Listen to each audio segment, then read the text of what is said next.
We predominantly write and create our music. I guess there's no set formula really. We kind of approach different tracks in different ways, and but you know, maybe one of us will be at a piano or at a guitar, I guess traditionally, and we'll come up with a hook, a riff, and that tends to be how the process goes to start with. And then, you know, we sort of brainstorm ideas for songs, and then we'll go and try different sounds, whether it's soft synths, guitar sounds, and then sort of blend them all together, and add beats as well, add the beat stuff, which we tend to do in the box.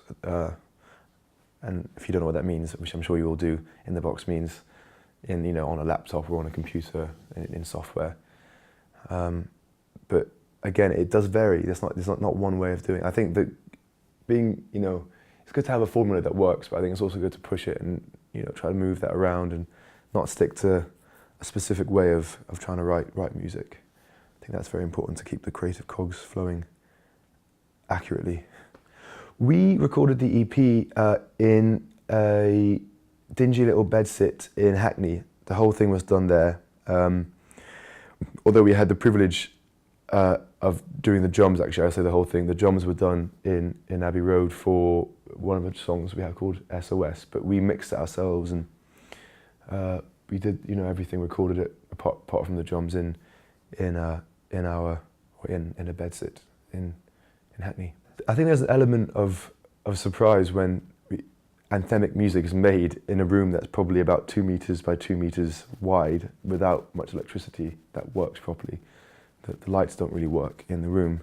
So I think there's an element of surprise to that. But it's a different way of approaching it. I think we're quite unique in the sense that we do approach it slightly differently. We're not a traditional band in the sense where we don't just all jam and do that, but we do jam, but kind of more with, you know, soft synths or things in front of a screen sometimes. It's maybe not very rock and roll, but that's the way it sometimes comes out. At the moment, you know, we're always trying different ways, so down the line it might be more of just a good old-fashioned jam, but at the moment it tends to be more the sort of cross between this hybrid of electronic ways of making music and also kind of mix that with, I guess, more traditional band setup of making music.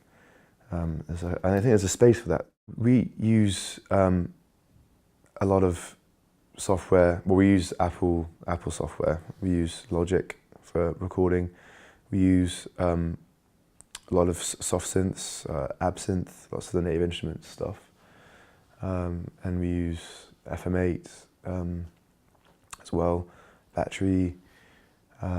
And that tends to be the sort of main stuff we use, and lots of different plugins as well, which we use to get that. You know, we use lots of different distortions, different sort of things to bring out harmonics, different low-level noises, because all that stuff adds warmth. We think there's always this debate in music whether, you know, analog versus digital, and there's kind of a very lively debate. And I guess our take on it is that you can add stuff to the sound to make it sound more analogy, if that's what the warmth you want to get through, you know, add distortions or noise that can really work to get that sound. So that's all in our music. All that stuff's in our setup. So I started out playing jazz piano oddly as a kid. That's what I used to play, even though I didn't really listen to it that much. I did play it as a kid. So I've always played keyboards from an early age, and that's always been, I guess, and it's so important, I think, to be able to have that skill set, or you know, guitar or keys when you make music these days. Because I think so many, you know, it's intrinsic to how you write music is to have that skill set, I think, and I think that, you know, you need that even if you're making the coolest dubstep or the coolest, you know, electronica stuff. If you understand how to get your head around that stuff, I think it really sets you in good stead.